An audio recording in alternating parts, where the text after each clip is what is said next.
धन्यवाद. मंचावर बसलेले मान्यवर आणि समोर बसलेले तेवढेच किमतीचे आणि मोलाचे मान्यवर, सर्वांचे आभार आणि धन्यवाद. मला इथं बोलवलं आणि बोलण्याची संधी दिली. प्रथमतः मी अहमदपूर वासियांचे एक आभार मानतो. हे अहमदपूर ही नगरी जी आहे ती आमच्या आईची आजोळ आहे आणि गेली 25 वर्ष म्हणजे आयुष्यातील सुरुवातीचे 25 वर्ष याच प्रदेशात माझे गेलेले आहेत. मी अंबेजोगाईचा मूळ रहिवासी आहे आणि गेली 15-16 वर्ष झालेले आहेत मी मुंबई पुणे या परिसरात राहतो. अक्षरांशी खेळणे, अक्षरांशी संवाद करणे, प्रकाशन करणे, लेख लिहिणे, वाचणे याशी माझा संबंध आहे आणि पूर्ण वेळ मी तेच करतो, लेखन करतो. आणि आत्ता जे मुक्त शब्द आपण पाहतोय त्या तो अतिथी संपादक, त्या दुसरे अतिथी संपादक आहेत माझे मित्र आहेत आमचे सरफराज अहमद. टिपू सुलतान नावाचं एक पुस्तक मान्यवरांना दिलेलं आहे. ते सरफराज अहमद या हिदोत्सवचे दुसरे अतिथी संपादक आहेत आणि तिसरे यंदाचे अतिथी संपादक जे आहेत ते मान्यवर मोहिब कादरी आहेत. त्यांच्या प्रयत्नाने हा अंक खूप जे सुंदर झालेला आहे आणि अहमदपूरच्या लेखकांना तिथं त्या मासिकामध्ये लिहिण्याची आणि तिथं त्यांचं नोंदवण्याची संधी मिळालेली आहे. त्याबद्दल मी मोहिब कादरींचं पण एकदा धन्यवाद मानतो. आणि भविष्यात म्हणजे पुढच्या वर्षी मोहिब कादरी यांच्या संपादन कार्यामध्ये स्वतंत्र अंक निघेल अशी आशा बाळगतो आणि त्या कार्यक्रमाच्या लोकार्पणासाठी सुद्धा मी येईन अशी मी विनंती करतो. आणि परत एकदा यांना मोहिब कादरी सरांना विनंती करेन मी की अशा प्रकारचं स्वतंत्र संपादन करावं अशी माझी इच्छा आहे आणि मी त्या अंकासाठी म्हणजे जेवढं शक्य होईल तेवढं मी म्हणजे पूर्णतः सहकार्य करण्याची मी इथं ग्वाही देतो. हे अहमदपूर शहर जे आहे ते महात्मा गांधी कॉलेज या कॉलेजमुळं खूप जास्त प्रसिद्ध आहे आणि एक पॅटर्न जो आहे लातूर पॅटर्न असेल म्हणजे आमचे अंबेजोगाई शहर जे होतं कधी काळी सांस्कृतिक आणि शैक्षणिक राजधानी होतं असं म्हटलं जातं आणि नंतर ते जे तो क्रेडिट जे होतं ते नंतर लातूरनं नेलं आणि लातूरने एक नवीन शैक्षणिक प्रयोग राबवला आणि शैक्षणिक काय म्हणता येईल की शैलीबद्ध आणि त्याला एक जे वातावरण तयार करण्याचं काम महाराष्ट्रभरात लातूरून दिलेलं होतं. त्यात महात्मा गांधी कॉलेजचं योगदान आहे आणि त्या महात्मा गांधी कॉलेजचा अपत्य सुधीर गव्हाणे हे माझे शिक्षक होते आणि 3 वर्ष त्यांनी मला शिकवलेलं आहे. हे लेखन क्रिया, लेखन, संपादन, पत्रकारिता हे सगळं मी त्यांच्याकडून शिकलो आहे. त्यामुळं मी परत एकदा सुधीर गव्हाणे सर आणि त्यांच्या अहमदपूर नगरीचे आभार मानतो. 3 टप्प्यामध्ये मी माझं इथं मनोगत व्यक्त करेल. संपादक असल्याने वेळेची मर्यादा आणि त्या शब्दांचं जे जागा जेवढी लागते तेवढ्या जागेत आणि तेवढ्या वेळेत मी संपवलं माझं भाषण. पहिला भाग जो असेल त्यात की ईदोत्सव नेमकी प्रक्रिया कशी आम्ही सुरू केली किंवा त्याच्या पाठीमागची भूमिका काय होती. दुसरं हे तयार करत असताना यात आलेले जे सहप्रवासी आहेत त्यांच्याबद्दल मी थोडंसं सांगेल आणि म्हणजे सद्यस्थितीत जे काही आव्हानं आहेत ती आव्हानं आपल्या सर्वांसमोर आहेत. पण एक मासिक चालवताना किंवा एक विचार म्हणून लोकांसमोर घेऊन जाताना काय काय वेगवेगळे आव्हानं येतात किंवा सामाजिक सांस्कृतिक घटक त्यातले काय आहेत या संदर्भात मी थोडंसं शेवटचं विवेचन करेन आणि माझं भाषण मी संपवेल. पहिला जो आहे की ईदोत्सव हे नेमकं कल्पना काय आहे. पाटील सर म्हणले की मी काही लेखक नाही आहे पण मी लिहिलं. हा जे कोणी सामान्य वाचक वाचेल त्याला वाटलं की मीही असं लिहू शकतो असं सर्वांना वाटू शकते. कारण की यातलं जे लिखाण आहे फार गंभीर, प्रगल्भ, वैचारिक, अवजड शब्दबंबाळ असं काही नाही आहे. सामान्य लेखन म्हणजे सामान्य जो रिक्षावाला असेल, फळवाला असेल त्याला समजेल अशा भाषेत सामान्य लोकांच्या म्हणजे सर्वसामान्य लोकांच्या भाषेमध्ये लिहावं असं ती कल्पना होती. मग म्हणजे आपल्याला ॲड्रेस कुणाला करायचा आहे तो सर्वसामान्य लोकांना करायचा आहे. त्यासाठी मग खूप जास्त वैचारिक आणि अवजड शब्द असलेले लिखाण साहित्य आपल्याला नको आहे. तर सामान्य स्वादी सोपी भाषा अशी लेखन आपल्याला हवं आहे. त्यासाठी आम्ही पहिल्यापासून म्हणजे हा 3रा अंक आहे आणि पहिला ज्यावेळेस आम्ही काढला होता त्यावेळेसही तीच थीम होती. लेखकांना ज्यावेळेस आम्ही लेख मागवले त्यांना प्रत्येक मान्यवर बरेच त्यावेळेसही वैचारिक लेखन करणारे आणि खूप गंभीर स्वरूपाचे लेखन करणारे लेखक त्यावेळेसही होते. 2ऱ्या अंकातही आहे, याही अंकात आहेत. तर त्यांना मी सांगितलं होतं की साध्या सोप्या भाषेमध्ये लिहायचं, आपल्याला खूप वैचारिक संदर्भ ग्रंथ तयार करायचे नाही आहेत. आपला जो मेसेज आहे सामान्य लोकांपर्यंत पोहोचवायचा आहे. तर मेसेज तो काय आहे की मुस्लिम आणि इथला जो बहुसंख्याक समुदाय आहे यातलं जे सहजीवन आहे म्हणजे सामाजिक अर्थाने असेल, सांस्कृतिक अर्थाने असेल, राजकीय अर्थाने असेल, हे जे सहजीवन आहे ते सहजीवनाची जी परंपरा आहे, ती प्रथा आहे ती आणि संस्कृती जास्तीत जास्त कशा पद्धतीने वृद्धिंगत करता येईल, ती जास्तीत जास्त कशी मजबूत करता येईल हा ईदोत्सवचा विचार होता आणि त्यातून ते मी सुरू केलेला आहे. म्हणजे दिवाळी अंकाची जशी परंपरा असते तशीच रमजान ईदची परंपरा आहे आणि हे काही नवीन नाही आहे. ईदोत्सवचा जो अंक आहे तो काही नवीन नाही आहे. म्हणजे मराठी प्रदेशांना मराठी वातावरणाला या महाराष्ट्र प्रदेशाला 40-45 वर्षाची परंपरा आहे ईदोत्सवची. फक्त ईदोत्सव जो मुक्त शब्द आहे, मुक्त शब्द मान्यवर प्रकाशन आहे. मुक्त शब्दला जे आहे तर 2 दशकांची दीर्घ परंपरा आहे. वैचारिक आणि साहित्यिक वाङ्मयामध्ये त्याचं एक स्वतंत्र योगदान आहे मुक्त शब्द प्रकाशनचं आणि मुक्त शब्द मासिकाचं. तर मुक्त शब्द प्रकाशन जो आहे, शब्द प्रकाशन यांना मला वाटतं गेली 10-15 वर्षातली सर्वाधिक साहित्य अकादमी जे पुरस्कार आहेत त्या मुक्त शब्द प्रकाशकाच्या मुक्त शब्द प्रकाशक आणि त्यांच्या लेखकांना मिळालेले आहेत. असा मान्यवर प्रकाशक मुक्त शब्द आहे. मुक्त शब्द प्रकाशक हे आमचे मित्र आहेत, आमचे प्रकाशकही आहेत. येशू पाटील यांनी आमचे काही पुस्तकं प्रकाशित केलेली आहेत आणि त्यांचा खूप चांगला आमचा जवळचा संबंध आहे, स्नेही आहेत, ते मार्गदर्शक आहेत आणि 2015-14 पासून मी त्यात लिहितोय. दुसरे जे आमचे मित्र आहेत सरफराज भाई, ते सुद्धा खूप उत्तम पद्धतीने त्याच्यावर लिहितात. त्यांचा लेख संग्रह जो आहे तो राष्ट्रवाद आणि अमीर खुसरो या संग्रहाने तो आलेला आहे लेख संग्रह. म्हणजे असे वेगवेगळे जे वैचारिक घटक आहेत, सामाजिक सांस्कृतिक सहसंबंधांमध्ये मजबूती निर्माण करणारे जे घटक आहेत ते आम्ही मुक्त शब्दमध्ये आणण्याचा प्रयत्न केला. आणि आधीची जी वैचारिक परंपरा होती ईदोत्सवची, ती म्हणजे शोधन नावाचा एक जमात इस्लामीचा अंक आहे, तो दरवर्षी काढतात. ते गेली 40-45 वर्षाची त्या परंपरा आहे. ते इस्लामिक तत्वज्ञानावर आधारित त्यांचं ते विशेषांक असायचा. दुसरे असे वेगवेगळे म्हणजे साहित्यिक असतील, काही काव्यात्मक असतील, काही वैचारिक स्वरूपाचे असे वेगवेगळे लेख तयार करून संकलन करून ईदोत्सवची काढण्याची परंपरा आहे. माझ्याकडे एक ईदोत्सवचा जुना उर्दूचा एक अंक आलेला होता. तो जवळपास 1942-43 अंक एक होता. दुसरा एक अंक मला सापडला तो 1972 अंक सापडलेला आहे. म्हणजे जशी दिवाळी अंकाला 100 वर्षाची परंपरा आहे, तशीच ईदोत्सवला किंवा ईद विशेषांकाला जी आहे तर 80-90 वर्षाची परंपरा आहे. आणि जसं म्हणजे ईद विशेषांक जे आहे तर उर्दू साहित्य जे आहे, उर्दू साहित्य इथे विषय बोलण्याची गरज नाही आहे, पण उर्दू साहित्य खूप प्रचंड म्हणजे प्रगतिशील लेखक संघ आहे, ते पुरोगामी लेखक संघ, ते प्रगतिशील लेखक संघ जे आहे ते उर्दू साहित्यिकांनी सुरू केलेला आहे आणि त्याला स्वातंत्र्य चळवळीमधले प्रचंड मोठं योगदान होतं. असं उर्दू साहित्य आणि उर्दू साहित्यातली रमजानीची परंपरा जी आहे तर खूप जुनी आहे. ती मला वाटतं दिवाळी अंकाच्या आधीपासूनची ती प्रक्रिया परंपरा आहे. 1832-1840 पासूनचे हे उर्दू विशेषांक निघत होते. सरसय्याच्या काळातलं एक महिलांसाठी विशेषांक होतं हुकूके निस्वान नावाचं.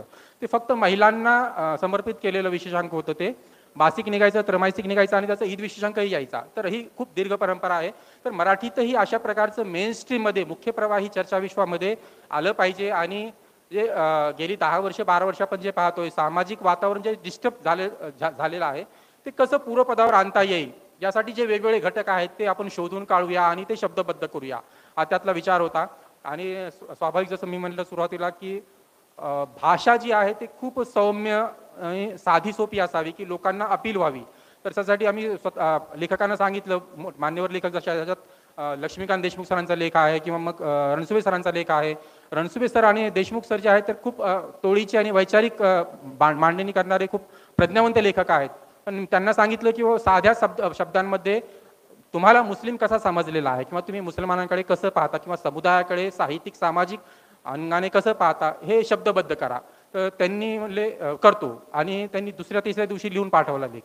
तर म्हणजे फार काही बसण्याची गरज, त्याला म्हणजे अवांतर वाचन खूप असावं, संदर्भ ग्रंथ समोर असावे, बरंच काही साहित्य समोर असावं आणि त्या संदर्भ ग्रंथाचा आधार घेऊन लिहावं असं काही थीम नव्हती. सामान पेन उचलला आणि लिहायला लागलं की माझा मित्र कसा होता किंवा मी ज्या समुदायामध्ये वावरलो, ज्या शाळेमध्ये होतो, ज्या ऑफिसमध्ये होतो, मी ज्या मोहल्ल्यामध्ये राहतो तिथलं जे समाज जीवन आहे, म्हणजे हे जे आहे हिंदू मुस्लिम जे सौहार्दाची परंपरा आहे किंवा सामाजिक समन्वयाची जी परंपरा आहे ती आपण गेली अनेक शतकं पाहतोय. म्हणजे वारकरी संप्रदायाचा उल्लेख इथं आलेला आहे. वारकरी संप्रदाय जो आहे आपण पाहतोय मध्ययुगीन काळापासून सुफी संत आलेले होते आणि त्यातून वारकरी संप्रदाय आणि सुफी संतांचा संकर होऊन त्यातून भक्ती संप्रदायाचा उदय झालेला आहे. आणि भक्ती संप्रदायासोबत इतर वेगवेगळे पंथ, सुफी असतील, संत परंपरा असतील, वेगवेगळे परंपरा आणि सुफी संत उदयास आलेले आहेत. महाराष्ट्र भूमीला खूप मोठमोठ्या संतांची पार्श्वभूमी लाभलेली आहे. ते बरेच पर्शियातून आलेले असतील किंवा इराणमधून आलेले असतील किंवा मग या प्रदेशातून उत्पन्न झालेले म्हणजे औरंगाबाद असेल, खुलदाबाद असेल, पैठण असेल, अशा वेगवेगळ्या प्रदेशामधून आलेले ते संत आहेत. त्यांची संतांची खूप मोठी परंपरा आहे. ही संतांची समन्वयाची परंपरा होती. म्हणजे आता चर्चा अशी एक विषय आला तिथं की धर्मांतराचा जो विषय आहे किंवा इस्लाम स्वीकारण्याचा जो विषय आहे, म्हणजे त्या काळात संत आलेले होते. संतांनी मोठमोठे पोथ्या आणल्या नाहीत आणि त्यांनी सांगितलं नाही लोकांना जमा करून की या आम्ही तुम्हाला इस्लाम सांगतो आणि मग तत्वज्ञान एकावर एक कलम वाचून सांगू, त्याचं तत्वज्ञान सांगून त्यात तात्विक अर्थ सांगणे, असं ते करण्याच्या भानगडीत पडले नाही.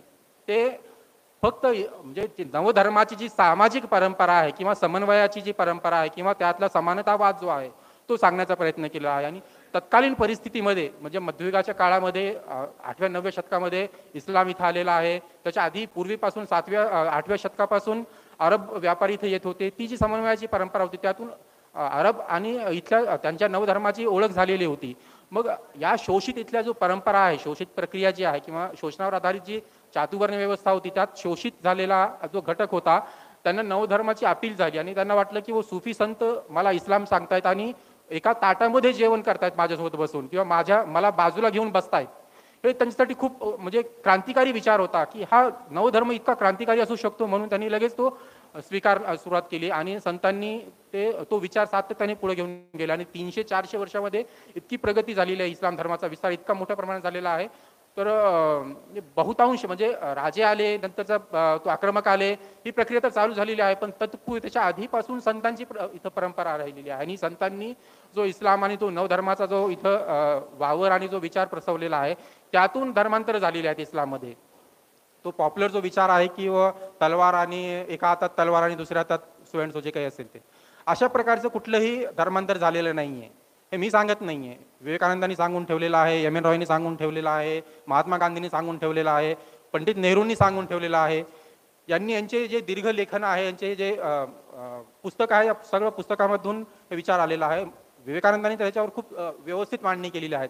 हा जो सहजीवनाचा विचार आहे म्हणजे विवेकानंदांनी मांडणी केलेली आहे, गांधींनी जे केलेली आहे, ही जी सगळी परंपरा आहे ती परंपरा शब्दबद्ध करणे आणि डॉक्युमेंटेशन स्वरूपामध्ये लोकांसमोर मांडणे, वाचकांसमोर मांडणे, हा तो ईदोत्सवचा विचार होता आणि तो आम्ही पुढे घेऊन आलो आणि तो बऱ्याच अंशी सफल झाला असं वाटतंय. आणि गेली तिसरा अंक आहे हा आणि खूप चांगल्या प्रतिक्रिया येत आहेत. आता अंक जो आहे तर तो छोटा काढलेला आहे. आधीचा अंक जो होता तो दिवाळी अंकासारखा मोठा होता, 250 पानांचा होता, त्याची किंमतही जास्त होती, त्याचे पेपरही ग्लॉसी होते. आता जो जोड अंक आहे 100 पानांचा असा 2 महिन्याचा जोड अंक काढलेला आहे. कारण की मासिक तयार करणे आणि ती प्रोडक्शन करून लोकांपर्यंत पोहोचवणे ही प्रक्रिया आता खूप खर्चिक झालेली आहे. दुसरं असं आहे की वाचणारी जी मंडळी आहे किंवा मग असं समन्वयाचा विचार वाचन करणे आणि त्याचं चर्चा करणे हा आता थोडा शिथिल होत गेलेला विचार, म्हणजे शिथिल होत चाललेला हा विचार. म्हणजे कुठेही चांगले समन्वयाचे प्रयत्न होत असतील तर तिथं विदुष्टवादी लोक येणार, प्रयोग हाणून पाडणार, अशा प्रकारचे प्रयत्न गेली 10 वर्ष आपल्याकडे सातत्याने चालू आहे. आजच एक सुप्रीम कोर्टाचा खूप चांगला डिसिजन आलेला आहे, उर्दू संदर्भातला डिसिजन आलेला आहे. अकोला महापालिका आहे, अकोला महापालिकेची जी पातूर नगर परिषद आहे, तो नगर परिषदेने च्या बोर्डावर तो लिहिलेला होता उर्दू पातूर नगर परिषद असं मराठीमध्ये लिहिलेलं होतं आणि तसंच उर्दूमध्ये लिहिलेलं होतं. तिथल्या स्थानिक नगरसेवकाला तो विचार पटला नाही, उर्दू लिपी पटली नाही. त्यांनी मुंबई हायकोर्टामध्ये खटला दाखल केला आणि मुंबई हायकोर्टाने तो त्यांचा खटला रद्द केला. मग हे परत गेले सुप्रीम कोर्टामध्ये, तरी त्यांनी तीच आर्ग्युमेंट केली की आम्हाला उर्दू लिपी नको इथं. तर सुप्रीम कोर्टाने आज निर्णय दिलेला आहे की उर्दू ही कुठल्या धर्माची भाषा असू शकत नाही. त्यात साने गुरुजीचा लेख आलेला आहे. साने गुरुजींनी सांगितलेलं होतं की इथल्या सर्व बहुसंख्याक समुदायाने उर्दू लिपी शिकली पाहिजे. त्यांचा असा आग्रह होता की इथला जो अल्पसंख्याक समुदाय आहे त्यांच्याशी बोली भाषेचा जो संपर्क करण्याचे एक माध्यम आहे ती उर्दू आहे.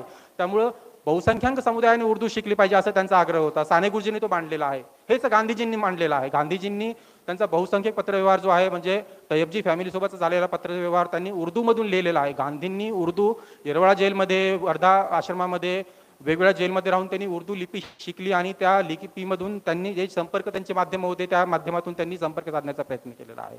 दुसरा असा की परवाच बाबासाहेब आंबेडकरांची जयंती झाली, त्यांना अभिवादन करतो.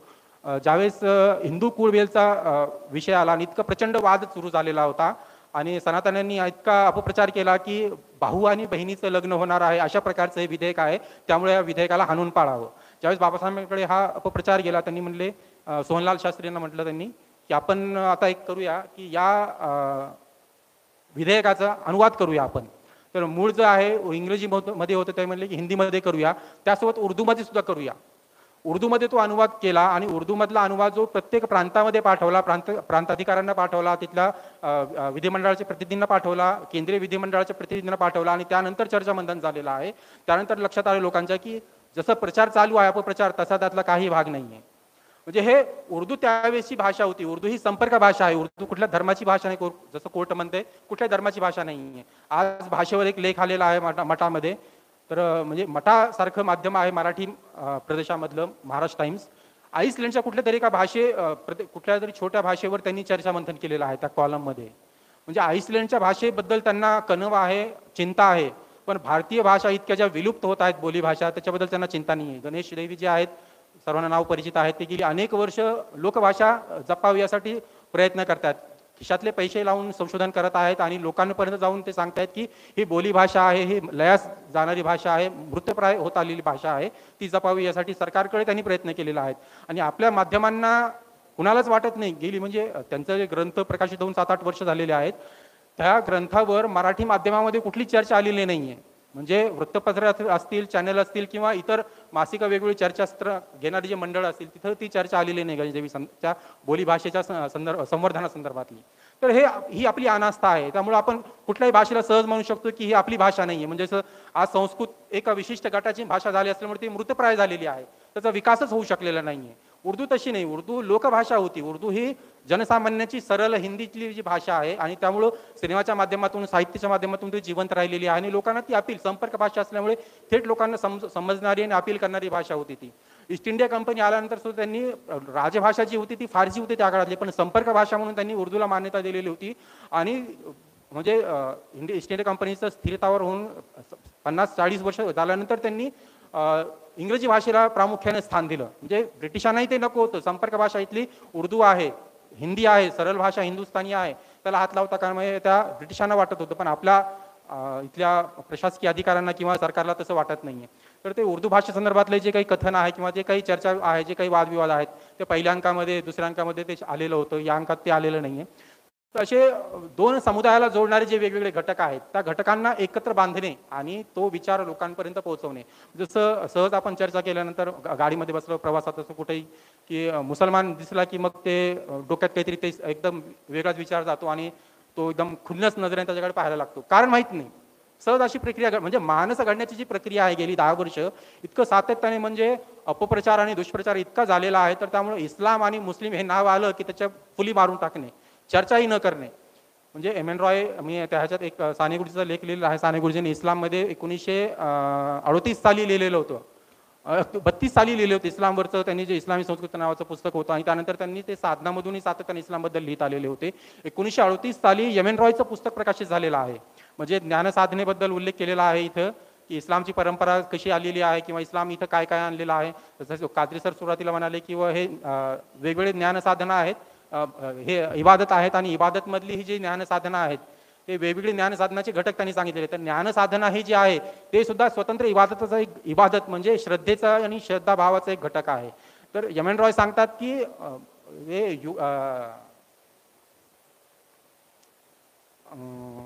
तो अलेक्झांडर जो होता, अलेक्झांडर ज्या प्रदेशातून आलेला होता त्या प्रदेशामध्ये बरंचसं साहित्य होतं. म्हणजे आरोग्यशास्त्र होतं, राजकारणशास्त्र होतं, तत्वज्ञान होतं. हे सगळं साहित्य त्यांनी धर्माचं अवलंबर इतकं माजलं की अरिस्टॉटलला त्यांनी फासावर लटकवलं. अलेक्झांडर गेल्यानंतर सगळा म्हणजे इतका चेंदामेंदा झाला त्या ज्ञानसाधनांचा. अरब आल्यानंतर अरबांनी तो ज्ञानसाधनं संचित केलेली आहेत. तो ज्ञानसाधना इमानचा आणि श्रद्धेचा भाव म्हणून, श्रद्धेचा भाग म्हणून त्यांनी ते ज्ञानसंचित तयार केलं, जपलं, संवर्धन केलं. आणि त्यातून युरोपमध्ये ज्यावेळेस रेनेसॉन्स परिवर्तनवादी मोठी चळवळ झाली, त्या चळवळीमधून तो साहित्य युरोपमध्ये गेलं आणि अरबी साहित्यामधून ते इंग्रजी भाषेत आलं. आपण जे शरीरशास्त्र किंवा आधुनिक सायन्स जे वापरतो बघतो, खगोलशास्त्र असेल, भूगोल असेल, राज्यशास्त्र असेल, हे सगळं पाश्चात्यामधून आलेलं जे आहे ते ऑलरेडी ते इस्लामनी अनुवाद करून, इस्लामनी वेगळ्या पद्धतीनं ते ज्ञानसाधना संचित करून ते तयार केलेलं होतं. ते रेनेसॉन्सच्या काळामध्ये युरोपमध्ये आले आणि युरोपमधून आपल्याकडे आलेलं आहे. आणि आपण युरोपचं गोडवे गातो की स्वातंत्र्य, समता, बंधुता हे फ्रान्सच्या राज्यक्रांतीने दिलेले तत्व आहेत. हे नाही आहेत. बौद्ध तत्वज्ञान खूप पूर्वीचं, इस्लाम तत्वज्ञानाच्या पूर्वीचं बौद्ध तत्वज्ञान आहे आणि त्यानंतर इस्लामने ही तत्व दिलेले आहेत. आणि त्यानंतर युरोपची राज्यक्रांती झालेली, फ्रान्सची राज्यक्रांती झालेली आहे. ही तत्व कधी कोण दिलेत? बौद्ध तत्वज्ञानाने दिलेली सुरुवातीच्या काळात, त्यानंतर इस्लामने दिलेली ही तत्व आहेत. मग नंतर फ्रान्स. पण आपण उदो कुणाचा करतो? फ्रान्सचा करतो. तर हे जे वेगवेगळे जे घटक आहेत, संयुक्तिक घटक आहेत, ते लोकांपुढे मांडावे ही ईदोत्सवची कल्पना होती. तो पहिला अंक, दुसरा अंक, हा तिसरा अंक. हा तिसरा अंक अजून जास्तीत सोपा करण्याचा प्रयत्न आम्ही केलेला आहे. तर हा सोपा प्रयत्न तुमच्या समोर आहे, त्याचं स्वागत करा. तिसरा एक भाग जो आहे माझ्या भाषणातला मी संपवतो ते 2-3 मिनिटात त्याच्यात, की हे जी आव्हानं आहेत, म्हणजे आता हा जो अंक आहे, हा अंक लोकांपर्यंत घेऊन जाणे हे सुद्धा खूप जिकरीचं झालेलं आहे. म्हणजे समन्वयाचा जो विचार आहे तो कुणालाही अस्वीकार्य झालेला आहे. आता कुणीही स्वीकारण्यास तयार नाहीये. माहीत नाही का असं का झालेलं, म्हणजे मानस घडण्याची जी प्रक्रिया आहे, म्हणजे दुष्प्रचार असेल, अपप्रचार असेल किंवा प्रोपोगंडा असेल, हे मॉडेल आपल्या मोबाईलमधून वेगवेगळ्या साधनांमधून इतकं बंबार्डिंग होतं आपल्या मनावर, आपण सहज विचार करतो मुस्लिम छे फालतू असतात, इस्लाम फालतू धर्म आहे त्यांचा. म्हणजे जर आपण ही चिकित्सा वेगवेगळ्या धर्माशी लावायचा प्रयत्न केला तर आपल्याला अनेक धर्माबद्दल आणि अनेक धर्मतत्वज्ञानाबद्दल आणि धर्मग्रंथाबद्दल प्रश्न उपस्थित होऊ शकतात. पण कधी ते वाचल्यानंतर इस्लाम असं कुणी वाचलेलं आहे का, तर इस्लाम कुणीच वाचलेलं नाहीये. मोहिब कादरींचं भाषण झालं दिल्लीमध्ये, इतकं सुंदर भाषण झालेलं होतं, ते प्रचंड व्हायरल झालेलं भाषण आहे. त्यांनी मन जोडण्याची उपासना या विधानावर त्यांनी भाषण केलेलं आहे तिथं. आणि मान्यवर मंडळी जी बसलेली होती ती सगळी मान्यवर होती. आणि तिथं ज्या पद्धतीनं आधीची साहित्य संमेलनाच्या आधीची चर्चा आणि नंतरची चर्चा जी झालेली आहे, म्हणजे असहमतीचा आवाज दाबण्याचा प्रयत्न त्या साहित्य संमेलनातून झालेला आहे. तशा साहित्य संमेलनाच्या मंचावरून मोहिब कादरींनी तो मुद्दा मांडलाय, मन जोडण्याची उपासना. तो जो मन जोडण्याची उपासना आहे त्यातला जो भाग आहे की आम्हाला इस्लाम समजून घ्यावा लागेल. म्हणजे एम एन रॉयचा माझ्या तो लेखामध्ये उल्लेख मी केला आहे आणि त्याच्यावर ते समोप केलेला आहे मी लेखाचा, की एम एन रॉय म्हणाले होते, एम एन रॉयच्या आधी साने गुरुजी म्हणाले होते, त्याच्यानंतर मग विनोबा भावे म्हणाले होते की आम्हाला या समुदायामध्ये राहायचं आहे. हा इथला जो बहुसंख्याक समुदाय आहे, बहुसंख्याक समुदाय आणि अल्पसंख्याक समुदाय गेली अनेक वर्षाची परंपरा आहे, प्रक्रिया आहे. आपण या समुदायासोबत राहायचं आहे. तर अल्पसंख्याक समुदायाने सुद्धा आणि बहुसंख्याक समुदायाने सुद्धा अल्पसंख्याक समाजाचं धार्मिक सांस्कृतिक जे काही राजकारण असेल, सहजीवन असेल ते समजून घ्यावं, त्यांची धर्मग्रंथ वाचावी, तपासावी आणि ते विश्लेषण करावं आणि त्याचं मनन करून चिंतन करून त्या कम्युनिटीला, त्या समाजाला जोडून घेण्याचा प्रयत्न करावा. हाच विचार जो आहे तो मौलाना आझादांनी मांडलेला होता. हाच विचार मौलाना मोहम्मद इक्बालनी मांडलेला होता. मौलाना मोहानी, म्हणजे त्यावेळेचे जे राष्ट्रवादी नेते होते किंवा बुद्धिजीवी होते त्यावेळेच्या नेत्यांनी सुद्धा हाच विचार मांडलेला होता. त्याच्या आधीपासून म्हणजे सरसय्यद असतील, सरसय्यदच्या आधीपासूनची प्रक्रिया आहे. सुफी संत आपण पाहतो, सुफी संतांची जी कवनं आहेत किंवा त्यांचे जे साहित्य आहे सर्व मराठीमध्ये आहे. त्यांचं साहित्य दखनी भाषेमध्ये आहे, मराठी भाषेमध्ये आहे. त्यांनी काय सांगितलं की इथला जो सामान्य बहुसंख्याक समुदाय आहे, अल्पसंख्याक समुदाय आहे, जो शोषित पीडित घटक आहे, त्यांच्याशी जोडून राहायचं आहे. त्यासाठी आपल्याला इथल्या समन्वयाचा विचार स्वीकारावा लागेल. त्यांचं साहित्य, त्यांची संस्कृती तपासावी लागेल, त्याचे मंथन करावं लागेल, समजून घ्यावे लागेल आणि त्यांच्यासोबत सहजीवनाची प्रक्रिया वृद्धिंगत करावी लागेल. हा विचार त्यावेळेस त्यांनी मांडलेला होता. आणि आपण आज काय करतोय की इस्लाम आणि मुसलमानाबद्दल विचार न करता, समजून न घेता आपण डायरेक्ट फुली मारतो. किंवा इस्लाम हा शब्द जरी आला व्हॉट्सअपला किंवा फेसबुकला तर आपण त्याच्यावर 50 शिव्या पाहतो, त्याच्यावर इतक्या कॉमेंट पाहतो, इतक्या रिॲक्शन पाहतो, कुणीही काही वाचलेलं नसतं. म्हणजे इस्लामचं पैगंबर तेवढं माहिती असते, पैगंबरांनी काय काम केलं किंवा पैगंबरांनी म्हणजे मस्जिदीमधून जे सांगितलं त्याचा अध्यात्मवाद सांगितला जातो इस्लामचा. पण एम एन रॉय सारखे विचारवंत असतील, महात्मा गांधी सारखे विचारवंत असतील, साने गुरुजी सारखे विचारवंत असतील, यांनी आर्थिक आणि सामाजिक तत्वज्ञान सांगितलेलं आहे इस्लामचं. आपण ते समजून घेणार आहोत की नाही, किंवा न समजून घेता आपण डायरेक्ट इस्लामवर फुली मारणार आहोत. तर मला वाटतं की या ईद मिलनच्या, स्नेहमिलनाच्या कार्यक्रमानिमित्त आपण इस्लाम समजून घ्यावा, मुसलमानांना समजून घ्यावं. इस्लाम खूप नंतर चाला, आपल्या जवळपास राहणारे जे मुस्लिम मंडळी आहेत त्यांना आपण समजून घ्यावा. ईदोत्सवचा तोच उपक्रम आहे आणि तोच हेतू आहे की दोन समुदायामध्ये जो सांधा असतो, जो पूल असतो जोडण्याचा, तो वैचारिक आणि सामाजिक, सांस्कृतिक आणि राजकीय अशा स्वरूपाचा पूल तयार व्हावा, समन्वय तयार व्हावं आणि दोन समुदायांचं जे सहजीवन आहे ते सलोख्याने चालत राहावं. अशा प्रकारचा तो जो विचार महात्मा वेगवेगळ्या थोर पुरुषांनी मांडलेला आहे आणि तोच ईदोत्सवचा विचार आहे. तो विचार आपल्या समोर ठेवलेला आहे. तो विचार आपण स्वीकारावा आणि लोकांसमोर घेऊन जावं असं कामना करतो आणि थांबतो. धन्यवाद. धन्यवाद.